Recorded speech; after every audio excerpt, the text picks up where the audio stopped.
Salut la compagnie, c'est Jules Melon et aujourd'hui dans Impro Ciné Critique, quelques minutes après ma séance de cinéma, je vais vous parler quasiment à chaud du 7e volet de la saga Mission Impossible Dead Reckoning Part 1. Oui, parce qu'il y aura une deuxième partie prévue l'an prochain, normalement, si tout va bien.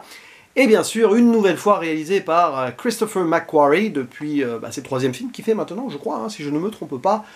Et avec évidemment Monsieur Tom Cruise en tant qu'acteur principal dans la peau de Ethan Hunt, mais aussi producteur exécutif, tout ça, cascadeur éventuellement, si on veut rajouter ceci à son arc, mais ça fait un petit moment que c'est le cas.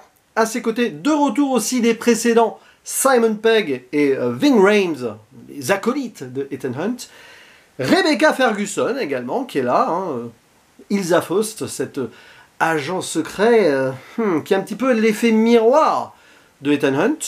Et alors, aussi de retour par rapport au précédent, Vanessa Kirby dans le rôle de la veuve blanche. Et alors, du premier film, nous avons Henry Czerny, qui interprétait donc, je crois, un des supérieurs de Ethan Hunt dans la version de Brian De Palma. Et il est toujours dans le circuit, quelque part, très haut placé dans le gouvernement. Deux nouveaux acteurs et nouvelles actrices apparaissent ici, bien sûr, à commencer par Hayley Atwell, que vous avez pu voir en tant que Penny Carter dans le MCU, et qui joue ici Grace, une pickpocket qui va avoir une importance capitale dans l'intrigue.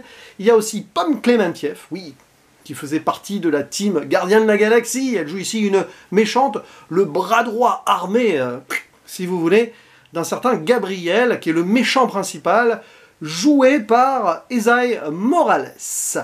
Voilà, et puis on a aussi l'apparition très rapide de Cary Elwes, acteur qu'on a pu voir notamment dans Princess Bride, et qui fait, je sais pas, une sorte de chef de la CIA, enfin bon bref, un membre important des services secrets du gouvernement américain. Bon, et ce film dure 2h40-45, je ne sais plus exactement, de l'action, de l'espionnage, qui va nous montrer les nouvelles aventures de Ethan Hunt. Comme d'habitude, on lui propose une mission qu'il peut accepter ou pas, mais bon, il accepte toujours, sinon il n'y a pas de film.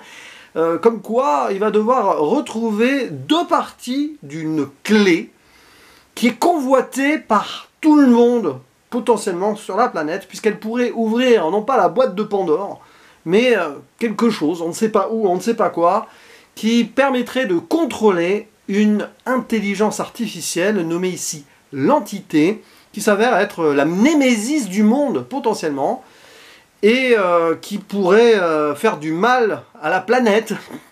Bref, une intelligence artificielle visiblement autonome, qui se serait rebellée. Bon, après ça, c'est la partie de base, si on veut, de l'intrigue. Donc Ethan Hunt va essayer de récupérer cela dans un aéroport, mais ça va pas se passer comme il faut, puisqu'une pickpocket qui visiblement est engagée par ailleurs va subtiliser cela, puis après on va se retrouver dans plein d'endroits, que ce soit à Rome, à Venise, et dans un train, oui, pour le grand final. Évidemment, c'est spectaculaire, c'est généreux, c'est du Mission Impossible, et c'est un très bon opus, qui va faire plaisir à beaucoup de gens, je pense. Niveau divertissement, on en prend plein les yeux. Niveau réflexion aussi et thématique, je trouve que c'est ça, sa grande force, à ce Dead Reckoning Part 1, c'est que nous avons de plus en plus, mais on avait déjà ça avec les précédents, une saga qui a conscience de ce qu'elle est, qui amplifie la psychologie d'un Ethan Hunt qui est face à ses démons, ou plutôt ses fantômes du passé, face aussi à ces dilemmes, toujours sauver le monde ou ne pas voir les siens autour de lui mourir, des sacrifices potentiels qu'il n'arrive pas spécialement à faire, parce qu'il est humain avant tout, et là il va être vraiment mis en face du problème, parce que déjà la menace elle est assez immense sur le papier, mais en plus, quelque chose va venir le hanter, on voit des flashbacks, j'en dis pas plus, je ferai une zone spoiler, vite fait, et là vraiment c'est très dur pour lui, puis en plus il va rencontrer donc de nouvelles personnes potentiellement, et les enjeux vont ainsi monter en boucle. Et on a cet antagoniste que j'ai beaucoup apprécié parce qu'on sent qu'il se cache des choses derrière, il a une certaine classe, une certaine assurance, fausse assurance par moment. Très belle interprétation d'ailleurs de Isai Morales. On sent, voilà, c'est quelqu'un qui visiblement est en lien avec cette entité, on ne sait pas trop comment ni pourquoi, Et ça donne quelque chose de particulièrement intense, je trouve, notamment dans la première partie, deuxième partie du film, avant le final, où forcément il va y avoir de la confrontation et on perd un peu en psychologie quand même, hein, sur la fin. Mais ça, je le développerai dans la petite zone spoiler. Et c'est un film qui va au bout de ce qu'est Mission Impossible pour moi. On sent que c'est la fin bientôt. Normalement, le prochain, deuxième partie, le 8e, devrait être le dernier, mais bon, on ne sait jamais vraiment comment ça se finit, hein, quand ça marche, ce genre de franchise, on continue toujours. Ça serait dommage, là, parce qu'on sent que ça, il y a un build-up, qui fait qu'on devrait arriver à une énorme conclusion, normalement, avec le prochain, la partie 2.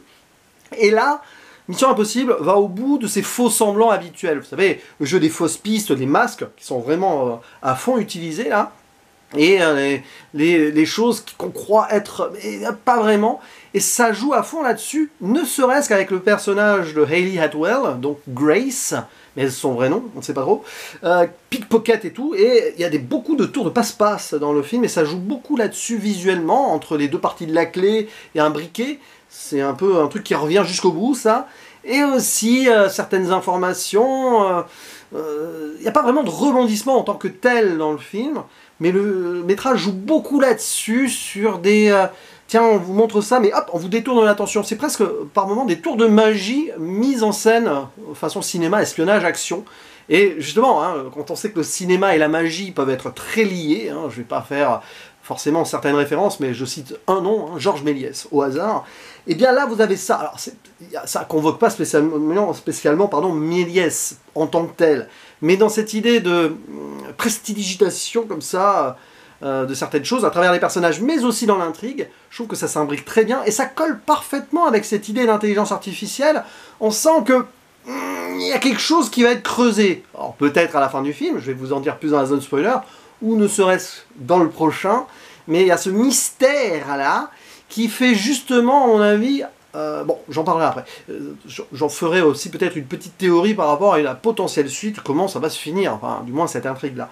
Et après, ben, évidemment, puisque Mission Impossible, c'est ça aussi, le visuel, bon, bah, malheureusement, c'est trop mis en avant dans la promo. Les cascades, la cascade en moto, qu'on a vu pratiquement en entier, elle est là, hein, bon, pas de surprise. Moi, j'avais vu que des photos, j'avais pas vu de vidéos volontairement, mais quand même. Et tout ce qui se passe autour du train. Oui, alors, peut-être des références au mécano de la Générale de Buster Keaton, oui, un peu, bien sûr. Et en plus, inconsciemment, ça rappelle aussi ce qu'on a vu plus tôt, là, il y a quelques semaines, avec Indiana Jones 5, un petit peu. Mais bon, après, ces combats dans les trains, sur les trains, c'est quand même ça aussi, le cinéma d'action. On peut aller sur ce terrain-là sans que forcément, il n'y a pas de plagiat, puisque les deux scénarios ont été faits en parallèle sans que ce soit consulté. On pourrait même aussi y voir une référence, mais c'est pas une référence, c'est un hasard, à Fast and Furious 10, sorti plus tôt cette année, quand ils sont à Rome, sorte de poursuite et tout, bah, c'est mieux filmé et beaucoup plus sérieux, même s'il y a de l'humour, je vais y revenir après, que donc, dans Fast 10. Mais oui, cette idée, en plus il y a ces escaliers là, c'est exactement le même endroit où il y a cette boule géante qui se balade là dans Fast 10. Et ouais, après c'est bien géré, moi je trouve. Les CGI sont pas si mal que ça. Je sais que j'ai eu quelques débats, enfin j'ai pas eu des débats, mais j'ai eu quelques échos avant en privé avec certaines personnes. Non, là j'ai trouvé que ça passait à peu près, parce qu'on sent quand même qu'il y a le côté organique, notamment quand on est dans le train. Le train existe, il a été construit pour l'occasion. La cascade à moto, elle existe, beaucoup de choses existent à Rome et tout. On voit quand même que, bon, il y a peut-être des rajouts quand même à certains moments, hein, pour des scènes un peu plus... ils n'avaient pas détruire certains endroits à Rome, mais on y croit. Il y a peut-être cette scène un peu vers le début du désert, avec cette tempête, ça fait écho avec un volet de Mission Impossible où ils sont à Dubaï, je pense qu'il y a de l'autoréférence, mais oui, ce côté un peu Laurence d'Arabie et tout, qui fait très esthétique, qui sert pas à grand chose en soi, hein, à part les retrouvailles avec Isa, mais oui, peut-être que là on a quand même du rajout qui fait un peu too much, mais par contre, visuellement ça pète bien. Et le film a aussi son humour qui est bien. Moi j'ai vraiment aimé le passage à Rome avec la Fiat 500. Ça m'a fait penser à un amour de coccinelle à un moment quand ils sont ensemble. En plus, on pourrait imaginer une romance à ce moment-là. Bon, hein, des petits trucs comme ça. Après, on ne force pas trop l'humour. Moi j'aime bien aussi le côté posé de la première partie du film qui risque de pas forcément plaire à tout le monde. Il y a beaucoup de dialogues, beaucoup d'aspects factices aussi, qui on y revient avec cette scène à l'aéroport où il y a quelque chose, on a une menace, mais en fait c'est pas ça la menace, hein. On détourne l'attention, on fait peur, c'est ce que je disais, donc petit tour de passe-passe comme ça, mais franchement c'est bien. Seul problème, il y a des moments un peu Deus Ex Machina forcés qui sont tirés par les cheveux et qui facilitent un petit peu certaines résolutions, mais ça je vais en venir à la zone spoiler. Parce qu'en soi, donc cette entité intelligence artificielle, on l'apprend au début, qui est visiblement dans ce sous-marin, la mer de Bering, le Sébastopol, c'est son nom, et c'est marrant parce que ce qu'on voit au début, c'est là où en fait il va falloir se rendre dans le 8, enfin dans la deuxième partie, pour avoir des scènes sous-marines comme ça peut-être. Et donc, visiblement, c'est là que l'intelligence artificielle s'est rebellée, et donc il va falloir plonger pour mettre les clés dedans. Ça, c'est pour la finalité, parce qu'on a les clés, mais on ne sait pas où les mettre. Si, dans ce sous-marin. Ça va être sympa, ça, à mettre en scène pour la suite. Hein. On va demander à James Cameron, peut-être, quelques conseils. Bref, le problème, c'est que quand on arrive dans la dernière partie, c'est beau, c'est spectaculaire, mais niveau cohérence de certaines choses, bon, après, c'est du cinéma, vous allez me dire, c'est facile. L'idée là du parachute, justement la moto, ouais, on va le faire aller n'importe où pour vraiment qu'il arrive sur le train, c'est tiré par les cheveux, bon, à la rigueur. Mais le moment où il arrive dans le train, pile au bon endroit, pourtant le train il est grand, hein, mais alors il arrive au bon timing, au bon endroit pour sauver Grace, qui va être abattue ou arrêtée. C'est pas possible, c'est trop, ça c'est trop. Alors je viens, hein, oui, et tout le monde a ri dans la salle à ce moment-là. Est-ce que c'est le but? Peut-être. Et ouais, toute cette fin aussi, c'est vrai que oui, bon, oui, le train qui tombe, hein, parler de mécano de la Générale, hein, le pont qui explose, tout ça. Une fin presque à la Titanic même, hein, un moment, côté vertical, comme ça tombe, il faut suivre, là, il faut sauver, un petit peu comme dans Le Monde Perdu aussi, cette scène-là. Bon, ça marque, hein, on peut se poser des questions, est-ce que le personnage de Grace va survivre? Oui, mais voilà. Et puis, bah, le moment émotion du film n'est pas spécialement ultime, et je suis un peu déçu sur ce point-là, en vrai, c'est le seul gros bémol.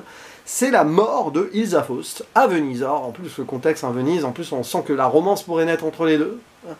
Mais non, elle meurt, là, elle se sacrifie, elle meurt de l'âme de Gabriel, l'ange de l'entité, parce que l'entité c'est Dieu, l'ange Gabriel, l'archange Gabriel, ok, on a compris, hein. C'est sûrement même pas son vrai nom. Et elle meurt. Mais le problème, c'est que je trouve que cette mort est assez anti-climax, manque un petit truc. À moitié hors champ, bon, on a quand Ethan la découvre, mais il n'y a pas vraiment l'émotion qu'il aurait dû avoir, je trouve. C'est un peu décevant.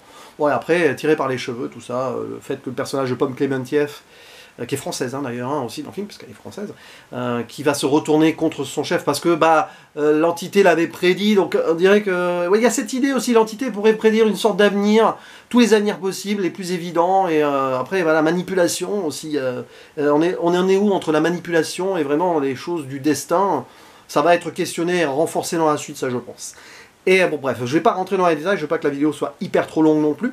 Et qu'est-ce qui va se passer dans la suite outre le sous-marin et tout. Moi je pense que vu l'aspect de ce film-là, qui marche beaucoup sur le faux semblant, le factice, je pense que cette intelligence artificielle autonome n'en est pas une. Je pense vraiment que quelque chose contrôle d'humain. Il y a quelque chose d'humain, une organisation, une personne, je ne sais pas, qui contrôle tout cela. Il n'y a pas d'émancipation d'une intelligence artificielle. Ça ferait trop série B pour du Mission Impossible, je pense. Donc là, on a à poudre aux yeux, pouf pouf pouf, mais dans le 8, on va voir que derrière, même que Gabriel, ce n'est qu'un pion, et qu'il y a quelque chose de plus fort derrière. À mon avis, ça va être en lien avec le passé de Ethan Hunt. J'en suis persuadé. Si on veut boucler la boucle, vu qu'ici on fait venir ce personnage de Gabriel qui aurait tué une femme importante aux yeux de Ethan Hunt, et à cause de ça, Ethan Hunt a dû intégrer la MIF, à mon avis, on va faire boucler la boucle. Après. Donc cette intelligence artificielle, il y a un technicien derrière quelque chose, et une organisation. De là à ce qu'on nous fasse revenir un personnage qui est censé être mort ou qui n'est pas mort, il n'y a pas des kilomètres. Bon, je ne sais pas qui, j'ai pas d'idée en tête là, mais peut-être, n'hésitez pas à dire en commentaire si vous avez des théories à ce sujet. Si vous connaissez bien la saga, peut-être que vous avez des idées. Comme ça, on en discute, on en débat, ça peut être amusant. Je ferme ici la zone spoiler. Conclusion, bah, c'est très bien. Est-ce que c'est le meilleur? Je ne sais pas. Premier visionnage, je suis encore à chaud. Je pense que je le préfère à Fallout, quand même. Parce que Fallout, je l'ai revu un peu à la baisse, il y a quelques jours. Là, celui-là, je pense qu'en le revoyant, j'aurai toujours des choses qui me questionneront, notamment donc, sur ce côté psychologique, sur Ethan Hunt, ses fantômes, le côté un peu faux semblant des choses qui, à mon avis, va avoir une importance et un impact encore plus puissant sur la suite. Limite, cette première partie, par rapport à la deuxième, je pense que pouf, ça va se retourner. Des choses qu'on croyait là, à peu près logiques, à mon avis. Vous allez voir, hein. Il y a des petits indices comme ça, certaines scènes, hein, celle à l'aéroport par exemple, qui à mon avis annonce un truc plus gros et encore plus mise en scène. Voilà, le masque est partout à mon avis, hein, et pas que sur ceux des personnages. Ouais. Ouais, à un moment, la machine à masque, elle marche pas bien, et ça donne lieu à un truc aussi à la fin, un petit peu facile, mais bon, c'est même pas un spoiler, hein, ça prouve que la dernière partie quand même, hein, mais bon. Sur le côté spectaculaire, c'est bien géré, et c'est organique, quoi, c'est visuel.